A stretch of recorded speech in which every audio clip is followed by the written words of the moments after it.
പറയുമ്പോൾ പലരും ചോദിക്കും, എന്തുകൊണ്ടാണ് മേക്സ് യു കീപ് ഗോയിങ്, എന്തിനാണ് ഇങ്ങനെ വീണ്ടും വീണ്ടും പോകുന്നത്? എനിക്കൊരിക്കലും കണ്ടമാൽ ഐ ക്യാൻ നെവർ ഫോർഗെറ്റ്, എനിക്ക് മറക്കാൻ പറ്റില്ല. കാരണം അത് തന്നിട്ടുള്ള അനുഭവങ്ങളുണ്ട്. ആ അനുഭവങ്ങളാണ് പറഞ്ഞത്. ദൈവം നമ്മളെ ഇൻസ്പയർ ചെയ്യുന്ന ഓരോ സമയത്ത് നടക്കുന്ന അനുഭവങ്ങൾ, അവരുടെ വിശ്വാസം ഞാൻ ഭൂമിയിൽ വേറൊരിടത്തും കണ്ടിട്ടില്ല. ഞാനിപ്പോൾ ഒരു ഇന്റർനാഷണൽ ജേർണലിസ്റ്റ് എന്ന നിലയ്ക്ക് 10-30 രാജ്യങ്ങളിൽ, പല ഏഷ്യയിൽ തന്നെ 10-16 രാജ്യങ്ങളിൽ യാത്ര ചെയ്തിട്ടുണ്ട്. പ്രോഗ്രാംസും ഇന്റർനാഷണൽ കോൺഫറൻസുകളും ഗ്രാസ് റൂട്ട് ലെവലിലൊക്കെ ഉണ്ട്. പക്ഷേ ഈ കണ്ടമാലിൽ കണ്ട വിശ്വാസം, അതുകൊണ്ടാണ് ഞാൻ അവരുടെ വിശ്വാസത്തെക്കുറിച്ചുള്ള പുസ്തകത്തിന് early Christians of the 21st century, 21ാം നൂറ്റാണ്ടിൽ ആദിമ ക്രിസ്ത്യാനികൾ എന്ന് പറഞ്ഞ ടൈറ്റിൽ കൊടുത്തിട്ടുണ്ട്.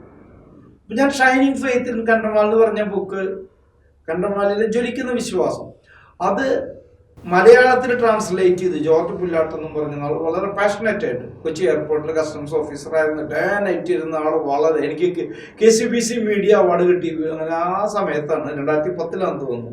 അങ്ങനെ അത് പെട്ടെന്ന് അത് തയ്യാറാക്കി. അതിന്റെ ട്രാൻസ്ലേഷൻ വളരെ മനോഹരമായിട്ടായിട്ടുള്ള തീയിൽ തിളങ്ങിയ വിശ്വാസം. സത്യമാണ്. ആലോചിച്ച് നോക്കിയ ഒരു കാനഡ ജില്ല, ഞാൻ വയനാടിനെ അലങ്കടിക്കയെ കുറിച്ച് പറയില്ല, അതിനൊക്കെ ഇന്ത്യയിലെ ഇന്ത്യയിൽ 700ഓളം ഡിസ്ട്രിക്റ്റ് ഉണ്ട്. ഇപ്പോൾ അതിൽ ഏറ്റവും ബാക്ക്വേർഡ് പോലെ അറിയപ്പെടുന്ന ഒരു ജില്ലയാണ് കണ്ടമാൽ. ഒരു കുഗ്രാമം, മലയോര വളരെ വാലി ആയിട്ടുള്ള ഒരു ഘാട്ട ഏരിയയാണ്. അവിടെ ക്രിസ്ത്യാനികൾക്ക് ആക്രമണം നടന്ന സ്വാമിയെ ക്രിസ്ത്യാനികൾ കൊന്നു എന്നും പറഞ്ഞ് അവരോട് പറഞ്ഞ് നിങ്ങളുടെ വിശ്വാസം ഉപേക്ഷിക്കണം, അതുകൊണ്ട് അവര് തയ്യാറാകാത്തവരെ മുഴുവൻ ജീവനോടെ വെട്ടിനുറുക്കി ചുട്ടുകരിച്ച് കുഴിച്ചു മൂടി. സത്യമാണ്. 100ഓളം ക്രിസ്ത്യാനികൾ രക്തസാക്ഷിത്വം പുണർന്നു. അവരെ വിശ്വാസത്തിന് വേണ്ടി വിശ്വാസം ഉപേക്ഷിക്കാൻ പറഞ്ഞപ്പോൾ അവർ രക്തസാക്ഷിത്വം പുണർന്നു. അങ്ങനെ അവിടെ നടന്നതിന്റെ ഭീകരത, 300-ലേറെ പള്ളികൾ, ഒരു ജില്ലയിലെ പറയുന്നത് 300-ലേറെ പള്ളികൾ തകർത്ത് തരിപ്പണാക്കി. 100ഓളം രക്തസാക്ഷികൾ, 6000 ക്രിസ്ത്യൻ വീടുകൾ കൊള്ളയടിച്ച് കത്തിച്ചാമ്പലാക്കി.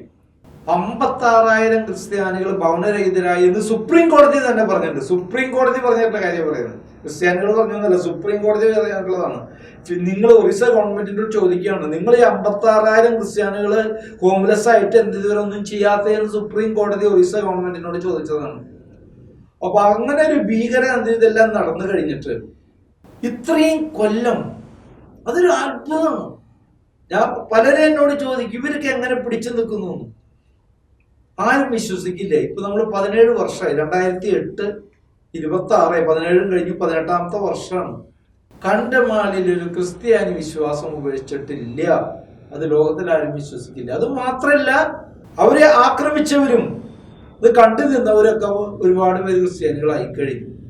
അപ്പൊ അങ്ങനെ അത് തുടർച്ചയായിട്ട് എനിക്കിത് പല ലെവലിൽ ഞാൻ കണ്ടിരുന്നു. അപ്പൊ അങ്ങനെ ഈ ഭൂമിയിൽ ഒരാൾ വിശ്വസിക്കാൻ വേണ്ടി ഇത്ര ഭീകരമായിട്ടുള്ള പെർസിക്യൂഷൻ അല്ലെങ്കിൽ പീഡനം നടന്നിട്ട് ഒരാൾ പോലെ അവരുടെ വിശ്വാസം ഉപേക്ഷിക്കാൻ അവർ തയ്യാറായില്ല. അത് ഇന്നും കണ്ടമാൽ പോയവർക്കല്ല, ആയിരങ്ങളാണ് പോകുന്നത്. ഇടവകളിൽ നിന്ന് ജനങ്ങൾ അവിടെ പിൽഗ്രിമേജ് പോകുന്നു. അവിടുത്തെ ഓരോ സ്ഥലങ്ങൾ, നമ്മുടെ രാജ്യത്തിലെ അന്തരീക്ഷം കൊണ്ട് പലതും അവിടെ ചെയ്യാമായിരുന്നു. പക്ഷെ നമ്മുടെ ഫണ്ടമെന്റൽ ഫ്രീഡം ഒക്കെ എത്തി എയറിൽ നിൽക്കുകയാണ്. പലരോടും ഇൻഡിവിജ്വൽ ടെസ്റ്റിമണീസ്, അത് അവിശ്വസനീയമാണ്. അതുകൊണ്ടാണ് ഞാൻ ആ sub title early Christians of the 21st century, stories of incredible Christian, അവിശ്വസനീയമായ ക്രിസ്ത്യൻ സാക്ഷ്യങ്ങൾ. ഇപ്പൊ ഞാൻ പറയുന്നത് കത്തോലിക്കരല്ല, അവിടെ മെജോറിറ്റി കത്തോലിക്കരാണെങ്കിലും അവിടെ കൂടുതൽ പീഡനപ്പെട്ടത് നോൺ കാത്തലിക്സ് ആണ്. അപ്പൊ അങ്ങനെ ഒരു 1.5 കൊല്ലം കഴിഞ്ഞിട്ട് ഉദയഗിരി എന്ന് പറഞ്ഞ സ്ഥലത്ത്, അപ്പൊ അവിടെ കളക്ടർക്ക് പ്രശ്നം കഴിഞ്ഞാല് ഒരു ഗ്രാമത്തില്, വെറ്റിക്കോളം എന്ന് പറഞ്ഞ ഗ്രാമത്തില് മുഴുവൻ കത്തോലിക്കരെയും അവിടെ എല്ലാ വീടുകളും അടിച്ചോടിച്ച് അവരെ അവിടുന്ന് ബാനിഷ്, അവരെ അവിടുന്ന് പുറത്താക്കിയതാണ്. അവർക്ക് തിരിച്ചു ചെല്ലാൻ പറ്റില്ല.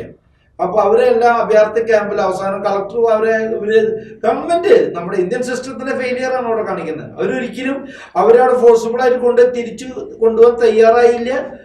അവസാനം അവരെ ഒരു മലഞ്ചെരിവിൽ, ഉദയഗിരി എന്ന് പറഞ്ഞ സ്ഥലത്ത് നന്ദാഗിരി എന്ന് പറയുന്ന ഒരു ജംഗിൾ ഏരിയയാണ്, അവിടെ ഇവരെന്നെ താമസിപ്പിക്കുകയാണ്. ഏത്? ടെന്റ് കെട്ടി. പിന്നീട് അവിടെ ഓരോരുത്തർ കൊച്ചു വീടുകൾ, 4 സെന്റ് സ്ഥലം കൊടുത്ത് അവരൊക്കെ വീടുകളൊക്കെ വെച്ച് അങ്ങനെ വെച്ചു. ആദ്യം വീടുകളൊന്നും ഇല്ല, ടെന്റുകളും മാത്രമാണ്. ടെന്റിൽ അവർ താമസിക്കുന്നത്.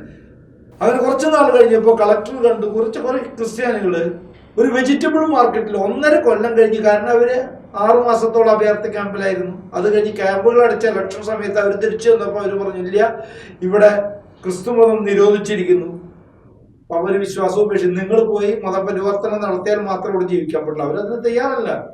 അപ്പൊ അവര് വെജിറ്റബിൾ മാർക്കറ്റില് ചേരി പോലെ അവിടെ കഴിയാണ്. അപ്പൊ കളക്ടർക്ക് തോന്നി കണ്ടമാലിൽ ശാന്തി വന്നു എന്ന് വെച്ചിട്ട് ആൾക്കാർ കാണുന്ന ആണക്കാടാണ്. അപ്പൊ കളക്ടർ അവരെ പിടിച്ചു കൊണ്ടുവന്ന് ഈ നന്ദാഗിരി എന്ന് പറഞ്ഞ സ്ഥലത്ത് ടെന്റ് കൊടുത്തരും. വെറും ടെന്റില്, ഈ നന്ദാഗിരിയിലെ ടെന്റിൽ താമസിക്കുന്നു. 1.5 കൊല്ലം കഴിഞ്ഞിട്ടാണ്. എന്നെ സംബന്ധിച്ച് ഭയങ്കര വിഷമമാണ്. കാരണം എന്താ, നമ്മൾ കേരളത്തിലും ലോകം മുഴുവൻ ക്രിസ്ത്യാനികൾ വിശ്വാസം ആഘോഷിക്കുകയും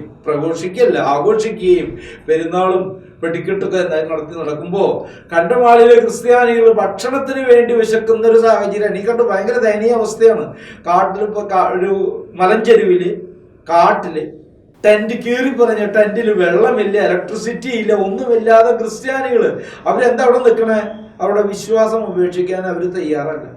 അപ്പൊ ഞാൻ മനേക നായിക് എന്ന് പറഞ്ഞ ഒരു കാത്തലിക് ഒന്നല്ല, ഒരു ഡിനോമിനേഷൻ ആ സ്ത്രീയോട് ചോദിച്ചു, നിങ്ങൾ എന്തിനാ ഇങ്ങനെ വെറുതെ ഇവിടെ കിടന്ന് ഇറങ്ങിക്കണം? ആരും സഹായിക്കാൻ വരുന്നില്ല.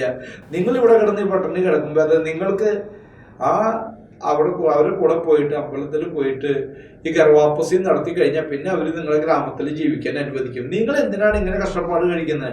അവർ പറഞ്ഞു, സാർ അങ്ങനെയാണെങ്കിൽ ഞങ്ങൾ പണ്ടേ ചെയ്താനെ, ഞങ്ങളെ കൊന്നാലും ശരി ഞങ്ങൾ വിശ്വാസം ഉപേക്ഷിക്കില്ല. ഇതാണ് കണ്ടമാലിലെ ധീരസാക്ഷ്യം. വിശ്വാസത്തിന് വേണ്ടി ജീവൻ വെടിഞ്ഞ ആദിമ ക്രിസ്ത്യാനികളുടെ അതേ മാതൃക. അതുകൊണ്ട് തന്നെയാണ് ഈ കണ്ടമാലിലെ സാക്ഷ്യങ്ങൾ പറയുമ്പോഴൊക്കെ വളരെ ഈസിയാണ്. എന്താ പറയാ, ഒരു തടസ്സവും ഇല്ലാതെ എല്ലാം സ്മൂത്തായിട്ട് ചെയ്യാൻ പറ്റിയിട്ട്. ഇപ്പൊ നമ്മൾ ഈ 21ാം നൂറ്റാണ്ടിൽ ആദിമ ക്രിസ്ത്യാനികൾ എന്ന് പറയുന്ന പുസ്തകം തന്നെ റിലീസ് ചെയ്യുന്നത് വേളാങ്കണ്ണിയില് CCBI, ഇന്ത്യയിലെ ലാറ്റിൻ ട്രൈറ്റിലുള്ള 130ഓളം രൂപതകളുടെ അസംബ്ലിയാണ് CCBI. ഈ CCBIയുടെ സിൽവർ ജൂബിലിയില് കാർഡിനൽ ഫെർണാണ്ടോ ഫിലോണിയാണ് ആ ബുക്ക് റിലീസ് ചെയ്തത്. Early Christians of the 21st century. ഞാൻ പറയുന്നത് തോമസ് ലിയോ വന്നു, കേരളത്തിലെ ക്രിസ്തീയ വിശ്വാസത്തിന് വിത്ത് പാകി വളർന്നു പരിപോഷിച്ചു.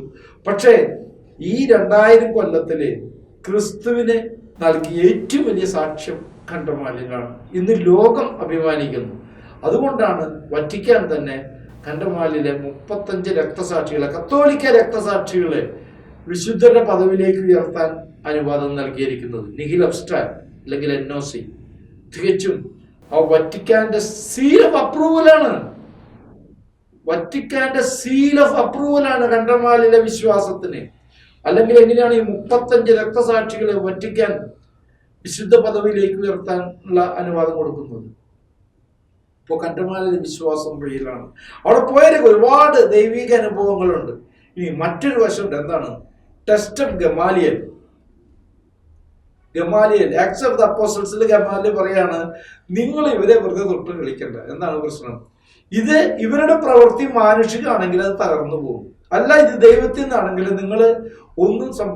നിങ്ങൾക്കൊന്നും ചെയ്യാൻ പറ്റില്ല, അത് മുന്നോട്ട് തന്നെ പോകും. കണ്ടമാലിലെ വിശ്വാസം തകർക്കാൻ സംഘടിതമായിട്ട് ഇന്ത്യയുടെ ചരിത്രത്തിലെ ഭീകരമായ എല്ലാ ശ്രമങ്ങളും നടത്തി, പറഞ്ഞു വെട്ടിനുറുക്കി ചുട്ടുകരിച്ച് കുഴിച്ചു മൂടി.